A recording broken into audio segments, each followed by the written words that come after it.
What's up, folks? Welcome back to Tactical Tortoise. My name is Trevi, and today we're continuing some coverage out of the spoilers that are being revealed over on Warhammer community about the brand new Tyranid Codex. Today, March 8th, 2022, we got a reveal of the Tyranid unit that was spoiled in the recent model preview trailer that we got back at the beginning of the year, and now we know exactly what this Tyranid model will be, and a lot of people called it out, actually, in the comment section of the video when I talked about those models that were previewed. This is actually the Parasite of Mortrax.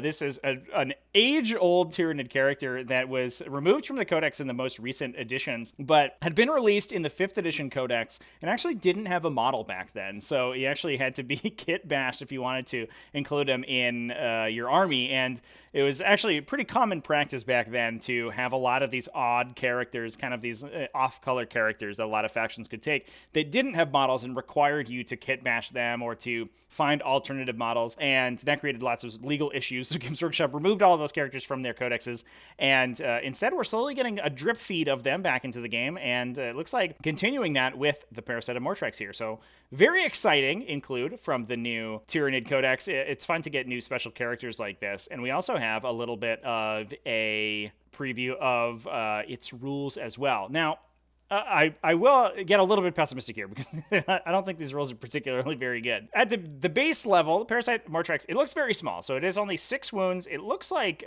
there was a photo going around of it in an army. It looks like it's maybe on a 50 millimeter base. Not a particularly large base, not like a huge monster base. So it's most likely going to be infantry keyworded or something similar. It might be a beast or something like that, but not necessarily a big monster. It is 2+ weapon scale, move 16, so just like a flying high tyrant, which is pretty exciting. Strength 5, toughness 5, 6 wounds, 6 attacks, which is pretty all right.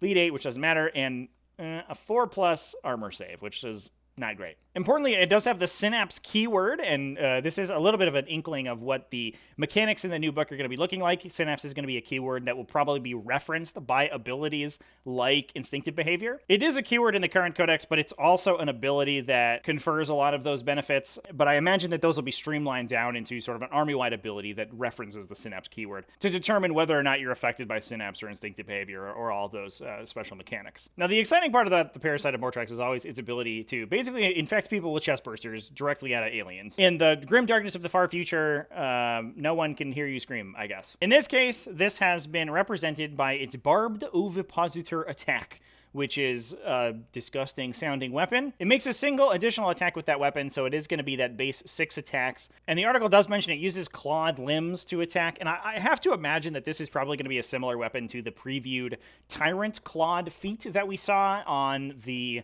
Hive Tyrant Assembly Guide, which was, if I remember correctly, it was something along the lines of Strength User AP2, 2 damage, which I think is fine. 6 attacks at 2 damage is, at this stage of 40k, a pretty mediocre melee output for a special character like this, all things considered, but I think we're really here for this barbed ovipositor ability. So it's a single attack, strength 6, AP1, 1 damage, but if you successfully wound, the unit suffers a mortal wound in addition to normal damage, so potentially takes 2 damage total, and then becomes infected with parasites. This status effect, infected with parasites, does a couple different things. First off, at the start of your opponent's command phase. So this is essentially at the same time that they generate their Battleforge CP. So it's before they use any command phase stratagems, and it's before they score their points for the turn. And those are all very important timings to keep in mind when we're talking about this ability. At that step in the command phase, the unit that is infected with parasites suffers D3 mortal wounds. There is a dice roll involved. Regardless of the effect of the dice roll, you're going to take D3 mortal wounds. On a 1, 2, or 3, the effect then expires after the mortal wounds have been dealt. On a 4+, it continues. So if the unit survives, they'll continue to roll at the start of each of their command phases every turn until the unit's dead, essentially. Or they roll a 1, 2, or 3,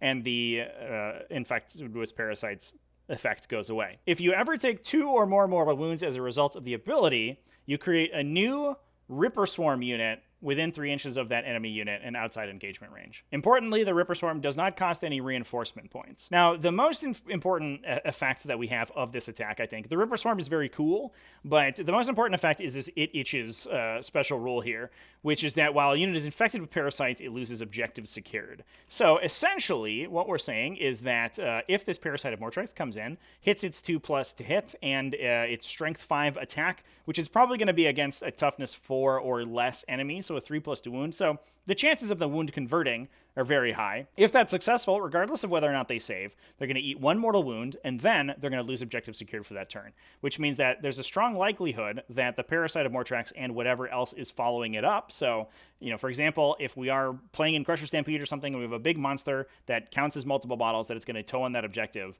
then we're going to be stealing that objective away, even if that enemy unit is normally objective secured, which is pretty sweet. And I think that is the number one use case for this particular character. As a bit of a note too, there's one important thing to keep in mind here though, and that is that the roll to determine whether or not the effect continues happens before the opponent scores the objective, which means that if you remove objective secured from a unit by infecting them with parasites, they may, in their command phase, immediately become uninfected with parasites and then take the objective back, which means that while it's good for scoring objectives on your turn with objectives like Stranglehold and stuff like that, there is a literally just 50-50 chance that the objective does not remain in your control and that your opponent immediately takes it back without having to do anything. Now, the Ripper Swarm does have some kind of funky implications. Now, first off, units that are created like this and that are spawned in the game in this manner are added to your army, but they aren't necessarily part of a detachment. So assuming in the new codex, the Ripper Swarm datasheet maintains the troops battlefield role and has basically the same rules that it does in the current codex, then Rippers included in your army normally are objective secured. That said, units that are added outside of the game like this are not part of detachment, so they don't typically get that faction ability that makes them objective secured, which means that this Ripper Swarm is not necessarily going to be taking the objective away from that enemy unit. It's also important to remember that if this happens immediately after the Parasite of Mortrax attacks, so it moves up, it charges an enemy unit, clips them, deals a couple damage, maybe kills some guys, that enemy unit swings back, doesn't kill the Parasite, then gets hit by the Infected by Parasites effect and spawns a Ripper Swarm. Now you're going to have 2 models on that objective, and your opponent's not going to be objective secured, rather than just the one of the Parasite by itself, because the Ripper Swarm's going to pop up there too. So that all sounds pretty good, but obviously the title of this video is that I don't think this character is particularly good. And here's the reason why. So the chances for this effect to actually impact the game in a meaningful way are improbable. So essentially, you have to get through your 2+ to hit, probably 3 or 4+ to wound, depending on the effects that are happening with that single ovipositor attack. That's already relatively unlikely. You're looking at about a coin flip to actually get that wound through, regardless of whether or not it makes it to the saving throw. Then you have to roll a 2+ on your D3 in order to actually spawn a Ripper Swarm, which means that we're looking at already about a 50-50 chance for the Ripper Swarm to actually get to the stage of potentially being spawned. Then a 60% chance that it actually spawns. So right now we're only looking at about only a 35% chance that we actually get a Ripper Swarm out of this. You also have to be in a situation where the Parasite of Mortrax can commit in.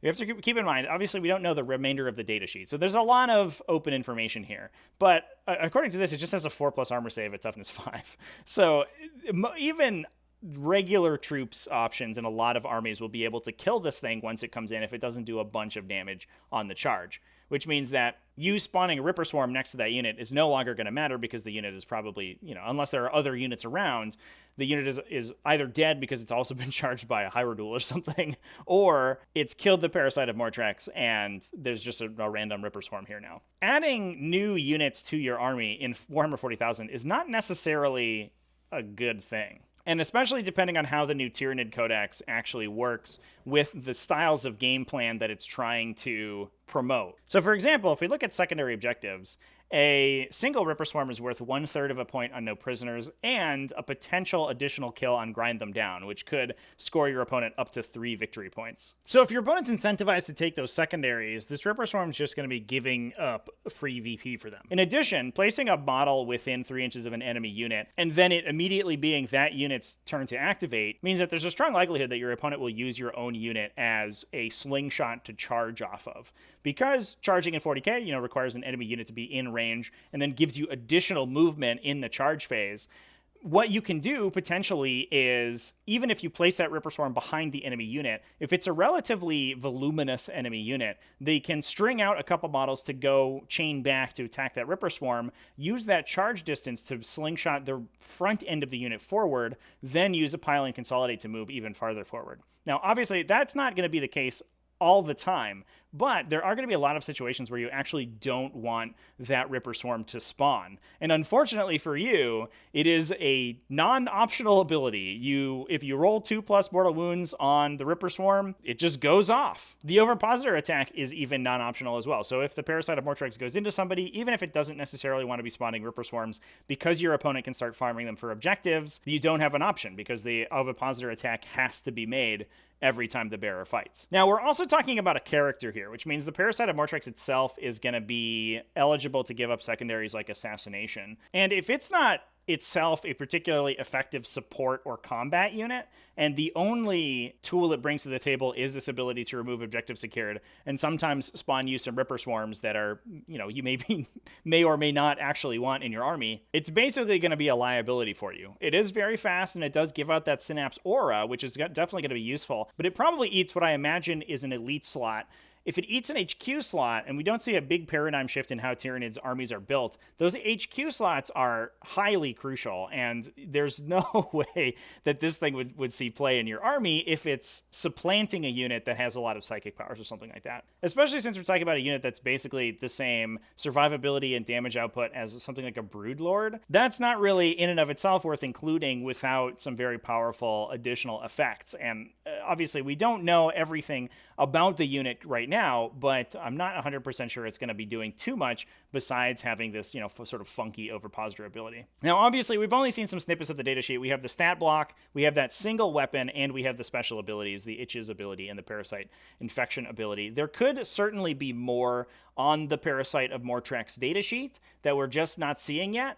But I would steel yourself for this thing to not be particularly playable, just because the effect that it has is so strange and not one that is typically going to be super useful in a Tyranid army. Now, obviously, there's a lot that can potentially change between now and when this thing gets released. We are going to have to see the datasheet. We're going to have to see the entirety of the codex. Ripper Swarms may be like super cool, and I don't your opponent doesn't score points for killing them or something like that. I don't know, but I think there is a potential that this poor Parasite of Mortrex, despite being a very cool looking unit, may not be super good. And so I would certainly couch my enthusiasm for this guy until we see more stats from it. Anyway, just wanted to talk a little bit about the spoilers of this new Tyranid unit. It is very exciting to get a new Tyranid unit in the Codex regardless, and I am excited to see any additional spoilers that we get over the next couple weeks and months until the Codex releases. It is an exciting time to be a Tyranid player, everybody. Anyway, that's all I have to say about this little buggy boy. Remember to keep it classy, folks, and have happy wargaming.